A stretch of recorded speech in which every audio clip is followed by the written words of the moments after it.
Muy buen día, me presento, soy el doctor Juan Carlos Acosta Villarreal, dándoles un tema nuevo el día de hoy. En esta ocasión vamos a ver el tema de insuficiencia mitral. Este tema es relativamente corto, entonces espero que no nos lleve mucho tiempo, pero de cualquier manera, como ya saben, vamos a tocar los puntos más importantes y los temas más, bueno, subtemas, mejor dicho, más frecuentemente preguntados sobre este tema de insuficiencia mitral. Los puntos que por lo general nos van a cuestionar, ya sea en evaluaciones de cardiología o en particular en el nacional. Entonces, pues vamos hacia el tema. No sin antes recordarles sobre la página de internet www.doghouse.com, doghouse sin la E al final. Es mi página de internet, ahí pueden encontrar servicios de consulta a domicilio en lo que es Monterrey, el estado de Nuevo León, Guadalupe, San Pedro y San Nicolás. Nada más ahí como un breve comercial y vamos al tema en particular. Bueno, para empezar, por la insuficiencia mitral, ¿de qué nos habla o qué es o a qué se refiere este concepto? Bueno, a lo que se refiere es a que hay un mal funcionamiento de la válvula mitral, que es la válvula que se encuentra entre lo que es la aurícula izquierda y el ventrículo izquierdo. ¿Qué pasa? Pues pasa que la sangre regresa a la aurícula izquierda y este reflujo causa un agrandamiento paulatino de la aurícula izquierda. Entonces ese es el punto, digamos que ese es el problema, que esta válvula mitral no cierra adecuadamente y por tanto se regresa el flujo sanguíneo hacia la aurícula izquierda.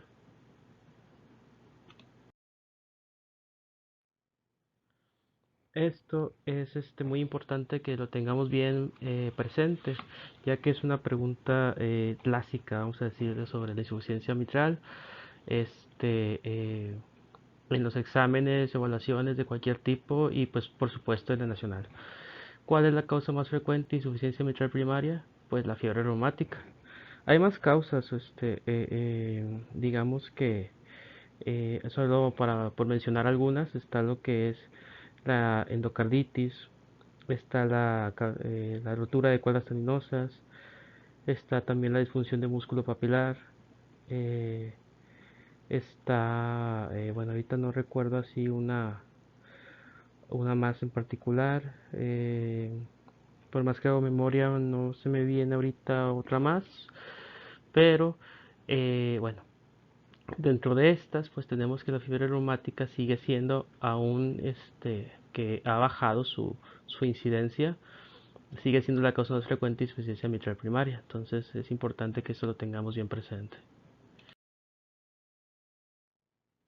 Ahora puede cambiar la pregunta, porque puede ser la pregunta cuál es el tipo más habitual de insuficiencia mitral según la etiología. Y si nos vamos por una etiología, entonces ahí cambia la respuesta. Ahí la más habitual según la etiología es, como dice aquí el texto, la insuficiencia mitral orgánica degenerativa. O dicho de otra manera, pues la que se da por desgaste, o sea, porque el paciente ya es un paciente de la tercera edad. Entonces, según la etiología, esta es la más habitual. Pero si están preguntando de insuficiencia mitral primaria, ahí entonces es la cardiopatía reumática, sin duda. A continuación, vamos a analizar esta imagen sobre insuficiencia mitral para que entremos en contexto sobre los cambios que ocurren en el corazón por esta situación de la insuficiencia mitral. Tenemos que en cada sístole la sangre se regresa hacia lo que es la aurícula izquierda, o sea, hay un cierto reflujo en cada sístole. Poco a poco la sangre va sobrellenando lo que es el ventrículo izquierdo eh, y va ocurriendo que más sangre se regresa hacia lo que es del ventrículo izquierdo a la aurícula izquierda. Entonces el corazón, por tanto, necesita más fuerza para bombear este volumen al final de la sístole. Cada vez ocupa más fuerza para ir bombeando este volumen sanguíneo que cada vez llega a ser menor. Entonces lo que ocurre es que se enlarga lo que es el ventrículo izquierdo, o sea, se hace un poco más alargado. Y por cada constricción de lo que es bueno, el ventrículo izquierdo, en cada sístole, hay lo que es bueno, pasa que no puede cerrar lo que es propiamente la válvula mitral, o sea, se queda en todo caso abierta. ¿Esto qué es lo que provoca? Bueno, provoca lo que es un soplo sistólico. Cada vez que ocurre la sístole, va provocando un sonido o un ruido que equivale a lo que es el soplo sistólico que se escucha en insuficiencia mitral. Pero bueno, ¿esto qué va a causar? Bueno, lo que va a causar en lo que es la aurícula izquierda es que haya, haya lo que es un alargamiento de lo que es la aurícula izquierda y por tanto con el tiempo ocurre una hipertrofia de la aurícula izquierda, perdón. Que entre más se vaya dilatando lo que es la aurícula izquierda, va a haber más malfunción del corazón. Entonces, esto va a provocar que cada vez se tenga que hacer más esfuerzo del corazón para poder bombear la sangre hacia todo el cuerpo, digamos hacia la aorta. Y además que se haga más hipertrófico la aurícula izquierda también la hace más insuficiente, o digamos que también a nivel de la aurícula izquierda este músculo con el tiempo se va haciendo más débil a pesar de la hipertrofia y se está haciendo cada vez más insuficiente el corazón. Y esto desemboca en lo que es una insuficiencia cardíaca izquierda y con el tiempo se va hacia lo que es una insuficiencia cardíaca derecha, que es una insuficiencia cardíaca completa. Pero aquí lo que es más importante entender es que el efecto inmediato es lo que es el soplo sistólico, que es digamos de lo primero que escuchamos, lo primero que nos damos cuenta en la insuficiencia mitral y posteriormente la hipertrofia de la aurícula izquierda, que también es otro dato importante. Esto que tenemos acá también es muy importante que lo tengamos en cuenta, porque es muy frecuente que nos pregunten sobre qué tipo de soplo se escucha, si es un soplo sistólico o es un soplo diastólico. Ahí pues tenemos que tener en cuenta cuáles son las entidades que provocan soplos sistólicos. Entre estos tenemos la estenosis aórtica, es de los que tiene este efecto de soplo sistólico, la estenosis pulmonar, la insuficiencia tricuspidia y el tema que estamos viendo de insuficiencia mitral, que también provoca este soplo sistólico. ¿Por qué? Pues analizándolo en lo que es la insuficiencia mitral, como ocurre en la estenosis aórtica, tenemos que la válvula no se abre adecuadamente en lo que es la estenosis aórtica. En cada sístole, la válvula no se abre adecuadamente y por tanto el flujo sanguíneo que va hacia lo que es la aorta de forma, digamos, turbulenta, pues eso es lo que provoca el soplo. Acá en este caso en insuficiencia mitral tenemos un efecto hasta cierto punto parecido, pero que no llega a ser igual, que viene siendo que el flujo, digamos, turbulento no se da en lo que es la aorta, sino en el área de la válvula mitral. ¿Por qué? Por el reflujo sanguíneo. Se regresa la sangre del ventrículo izquierdo a la aurícula izquierda en cada sístole y eso es lo que provoca este soplo sistólico. Entonces, vamos a tener en cuenta que esto no es para que podamos analizar un poco más el porqué del soplo sistólico y de esa manera no se nos olvide o digamos que no sea fácil de confundir con un soplo diastólico, por decir un ejemplo. Tener en cuenta que el soplo sistólico se provoca porque al momento de hacer la sístole, la sangre refluye y es la que provoca el sonido.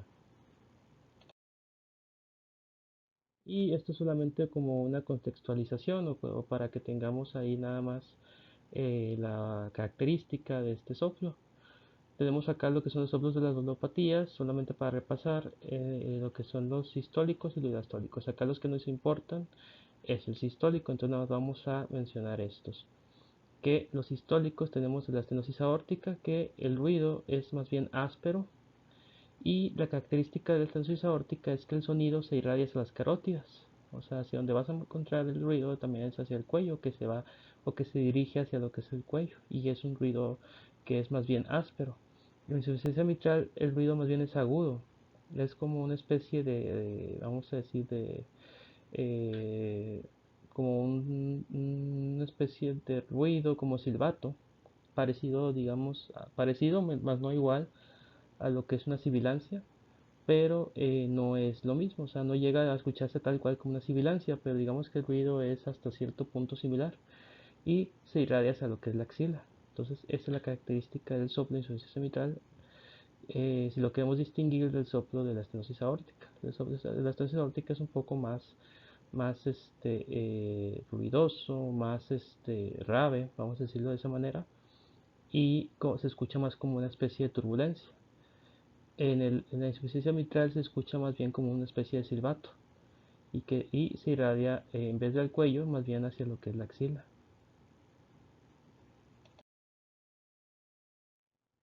Y esto de aquí también es importante que lo tengamos en cuenta, muy importante que lo tengamos bien aprendido porque es muy frecuente que también se nos haga este tipo de preguntas en lo que es las evaluaciones. La insuficiencia mitral aguda y la rotura del tabique interventricular se puede manifestar como shock y como edema agudo de pulmón. ¿Por qué? Porque resulta que la presentación más común de la insuficiencia mitral es precisamente esta, que ocurra un edema pulmonar. Es, digamos, lo más común que encontramos en lo que es la insuficiencia mitral. Por decir un ejemplo, en la estenosis mitral es una presentación similar, pero se acompaña muchas veces de fibrilación auricular y de la formación de émbolos, o que haya a lo mejor embolias también ahí acompañantes. Pero acá en la insuficiencia mitral tenemos que lo más común es simplemente el edema pulmonar. A veces no se presenta tan seguido la fibrilación auricular ni tampoco la tendencia a las embolias. Es más frecuente que lo único que encontramos en esta patología es simplemente un edema pulmonar de inicio. Entonces, tener esto bien importante, o sea, tanto insuficiencia mitral aguda como si se llega a romper el tabique interventricular, lo que vamos a ver la presentación es comúnmente como shock, así directamente, el paciente va hacia lo que es un shock cardiogénico y el edema agudo de pulmón. Entonces, para que lo tengamos ahí en cuenta. ¿Y cómo se trata esto? Bueno, evidentemente se trata pues disminuyendo lo que es la poscarga del ventrículo izquierdo y a base de diuréticos. ¿Cómo es que disminuimos la poscarga del ventrículo izquierdo? Bueno, de entrada utilizamos lo que son vasodilatadores, que en este caso puede ser por ejemplo un IECA, y también podemos usar beta bloqueadores para disminuir la poscarga tal cual del ventrículo izquierdo. O sea, podemos utilizar tanto IECAs como beta bloqueadores o vasodilatadores. Sin embargo, es importante recalcar que muchas veces el recambio de la válvula es la única intervención que tiene una evidencia de beneficio comprobado.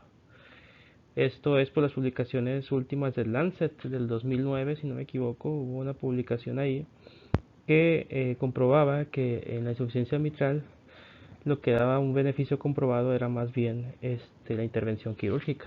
Entonces, solamente para que lo tengamos ahí en presente.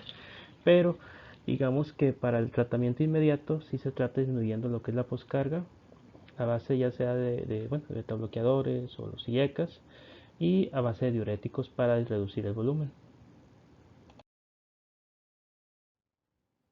Y esto también es importantísimo. ¿Cómo es que establecemos el diagnóstico de insuficiencia mitral?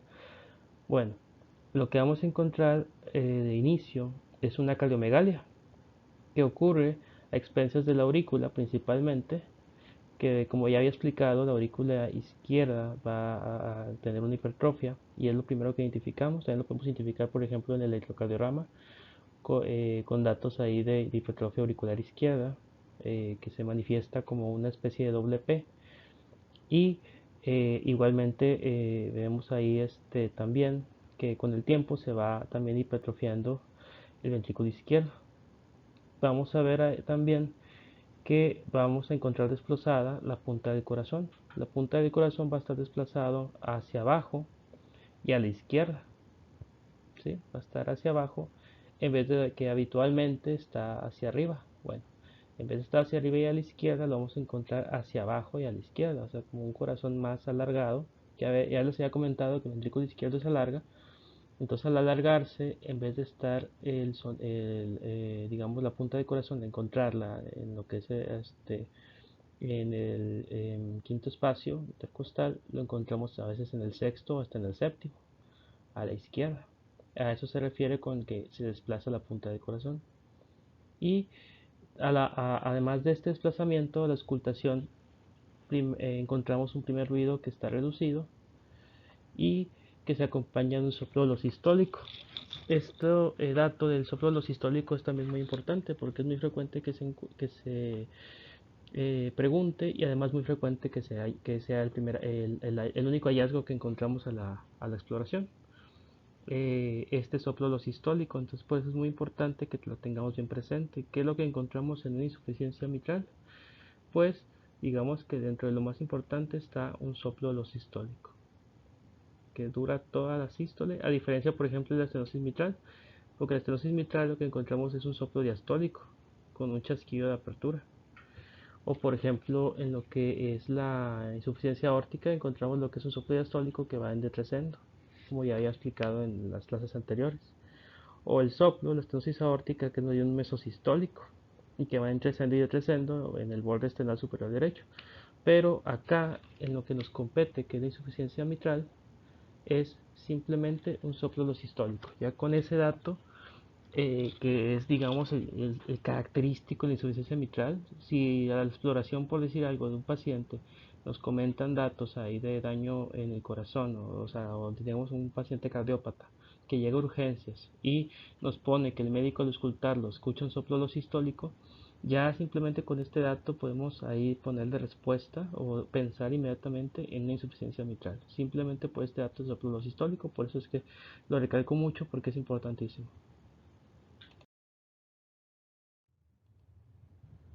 Esto también es muy importante que lo tengamos en cuenta y es también de las preguntas más comunes en las evaluaciones. Este tema es relativamente cortito, pero todo lo que estamos poniendo acá es bien importante porque generalmente son preguntas que se hacen en cualquier tipo de evaluación, ya sea algún examen de cardiología o pues propiamente el examen nacional.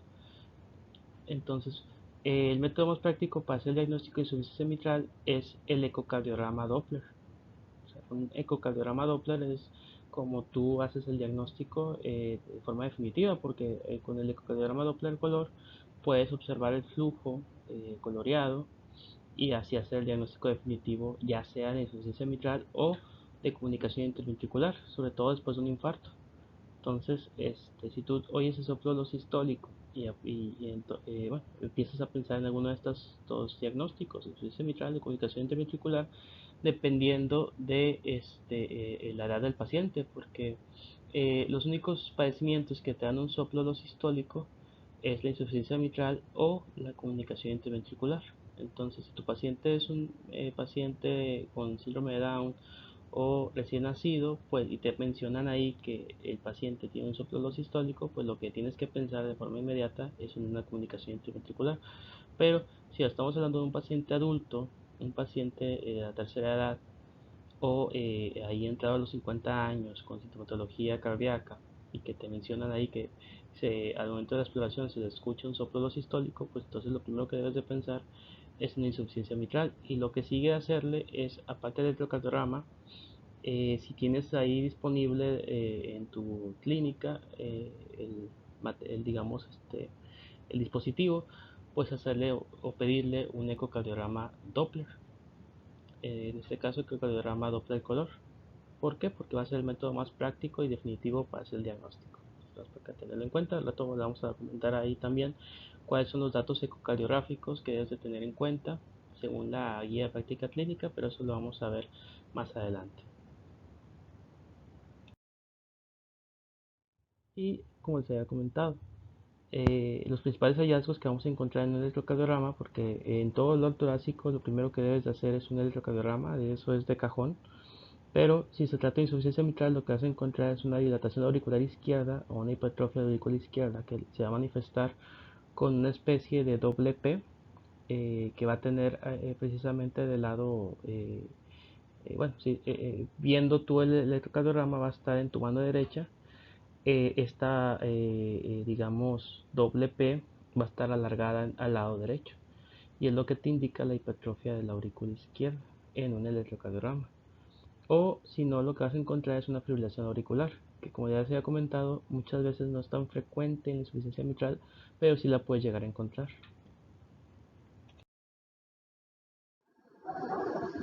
A continuación vamos a ver lo que son los criterios ecocardiográficos para evaluar la gravedad en la insuficiencia mitral. Estos criterios sí llegan a ser importantes porque son los que te marcan la pauta sobre si el paciente es un paciente que vas a tratar de forma quirúrgica o si es un paciente que puedes seguir tratando de forma conservadora.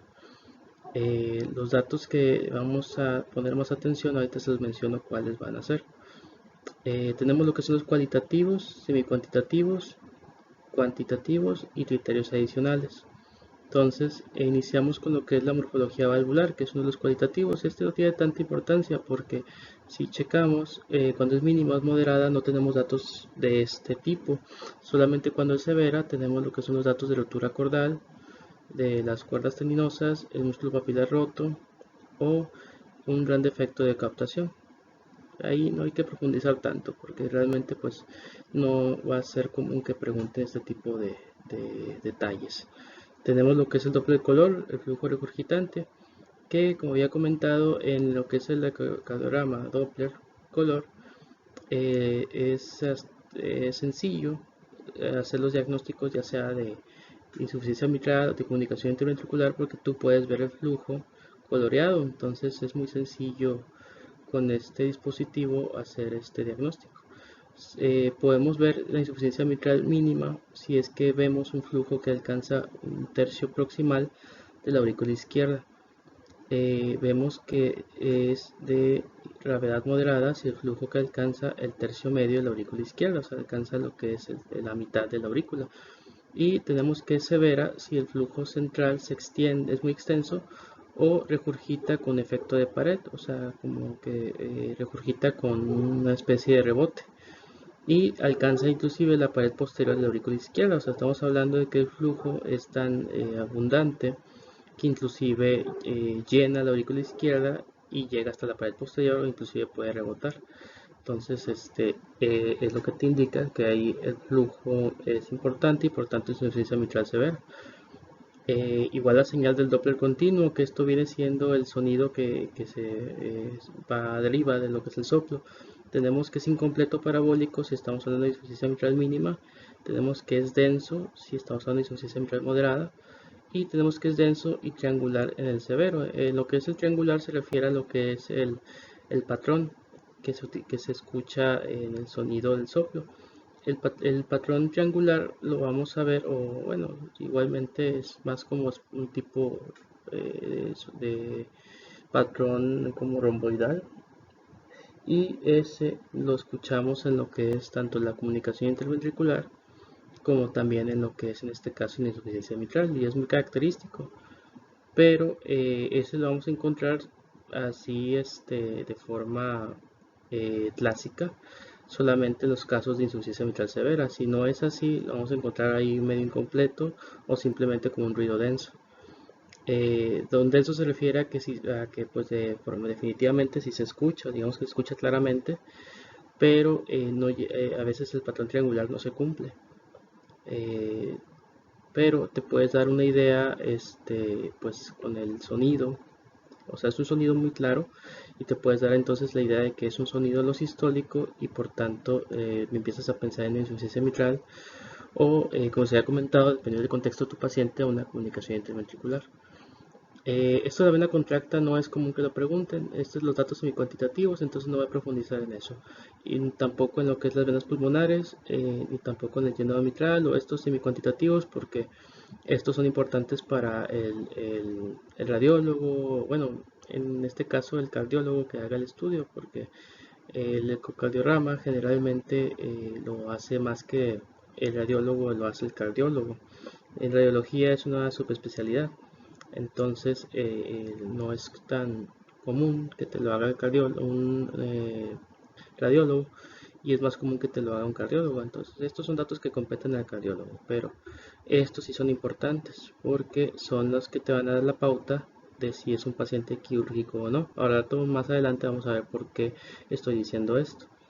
Pero bueno, tenemos lo que es el dato de la área del orificio del regurgitante efectivo. Tenemos que si es mínimo es de 0.20 centímetros cuadrados, si es moderado de 0.20 a 0.39 y si es severo mayor de 0.40 centímetros cuadrados.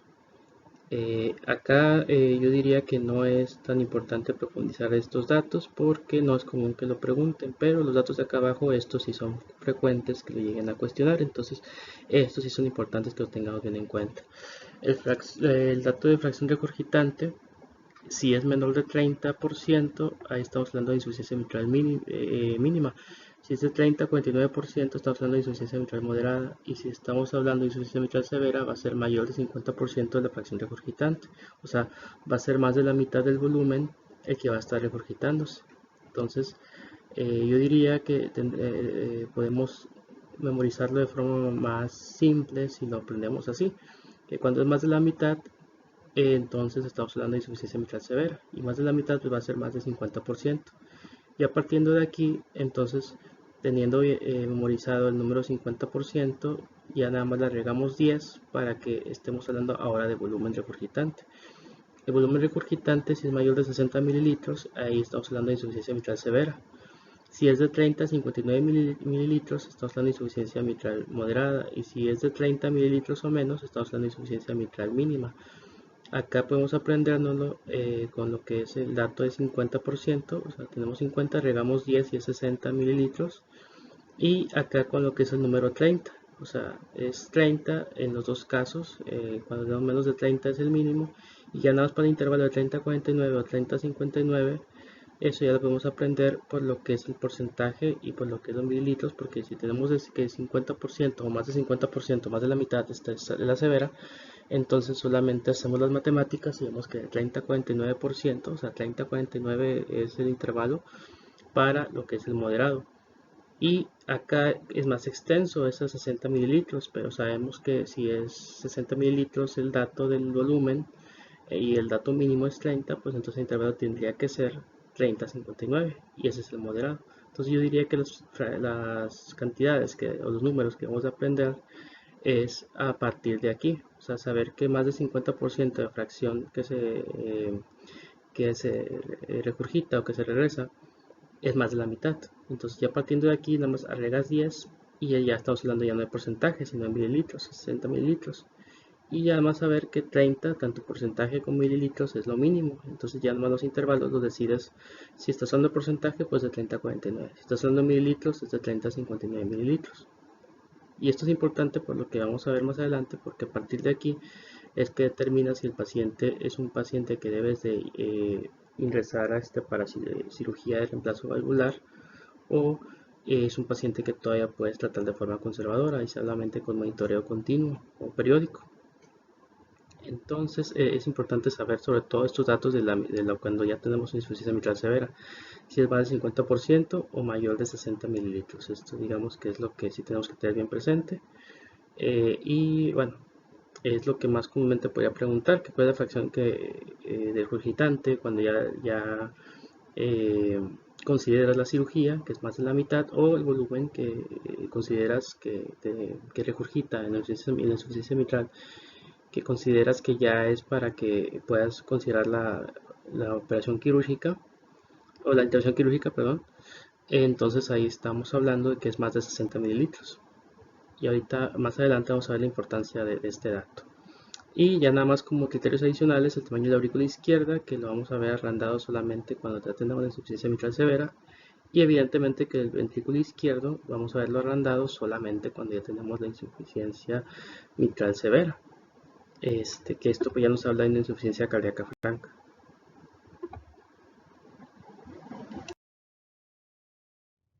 Y está lo que es el tratamiento farmacológico, que como ya les había comentado es a base de diuréticos y a base de vasodilatadores si es que el ritmo es sinusal. Si no es sinusal, entonces es ahí donde entran lo que son los betabloqueadores, como una forma de que se establezca el ritmo sinusal.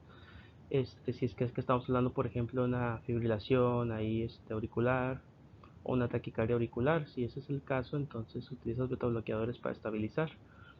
Pero si no es el caso, el tratamiento entonces es a base de diuréticos y vasodilatadores, que ahí también como una especie de vasodilatador puedes también utilizar IECAS como una terapia inicial.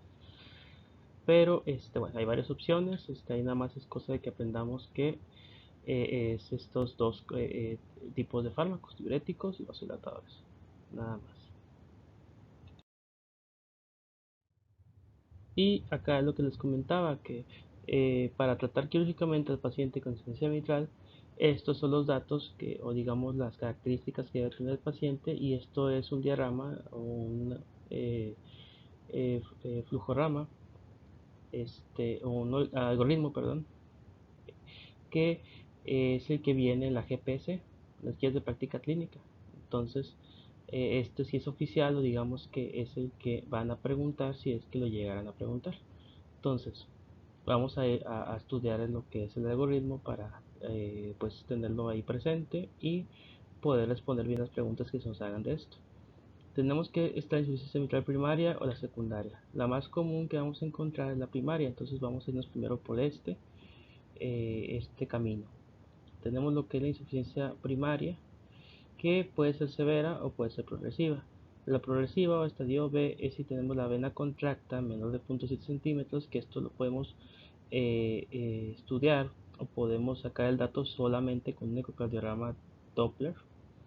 Entonces aquí sí se requiere necesariamente un ecocardiograma como estudio para poder sacar estos datos.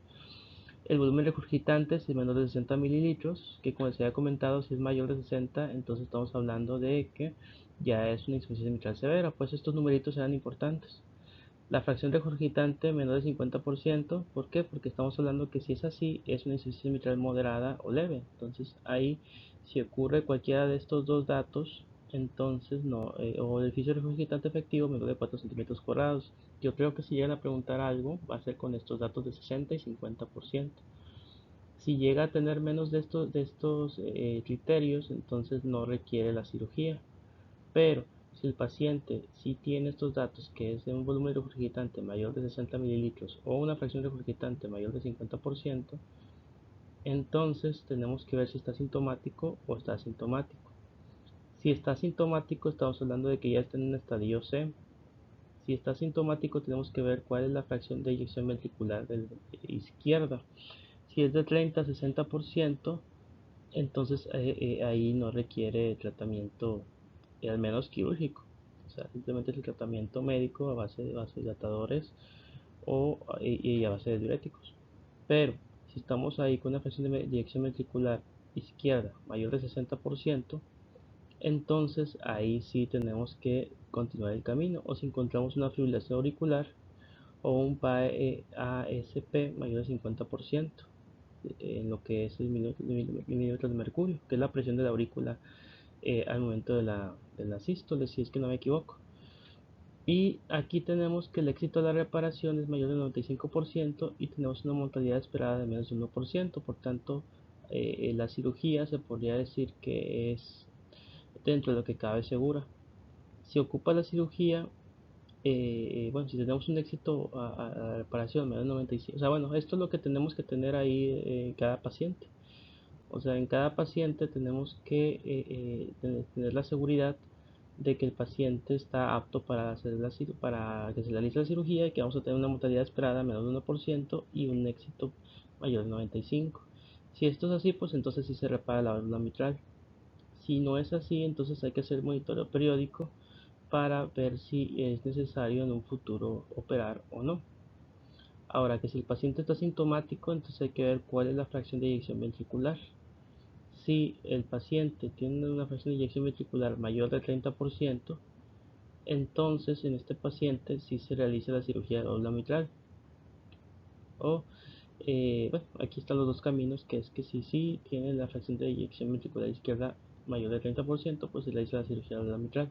Igual si el paciente está muy sintomático, entonces de cualquier manera se opta por la cirugía, porque como se ha comentado es lo único que se ha mostrado un efecto beneficioso en este tipo de pacientes.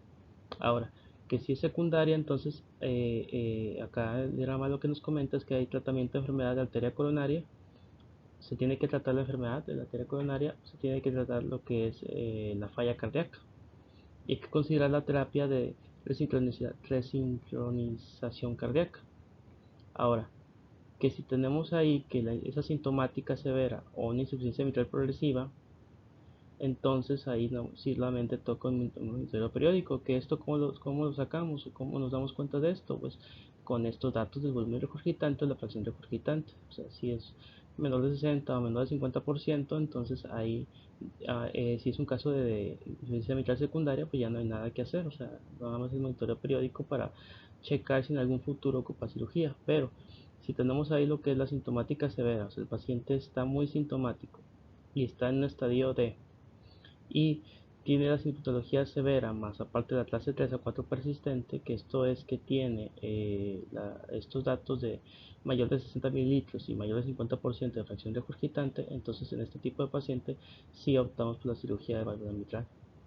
Entonces, solamente para saber cuáles son los casos en que se prefiere la cirugía y cuáles son los casos en los que se prefiere esperar o no hacer la cirugía. Entonces, es simplemente tener estos datos también bien presentes. Yo creo que pues con esto damos por finalizada la clase del día de hoy y bueno, simplemente tener esto ahí presente. Yo creo que ya con eso terminamos, como ya he comentado. Sigan ahí en el canal apoyándolo, vamos a seguir subiendo más clases.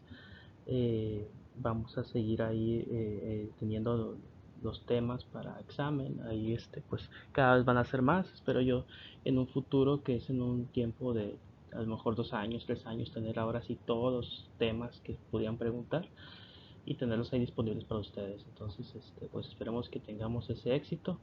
Les agradezco por su apoyo y pues estamos en contacto. Ahí pueden dejar sus sugerencias, comentarios. Les agradecería mucho. Ahí que le den me gusta si es que les gustó el video. Y pues es todo.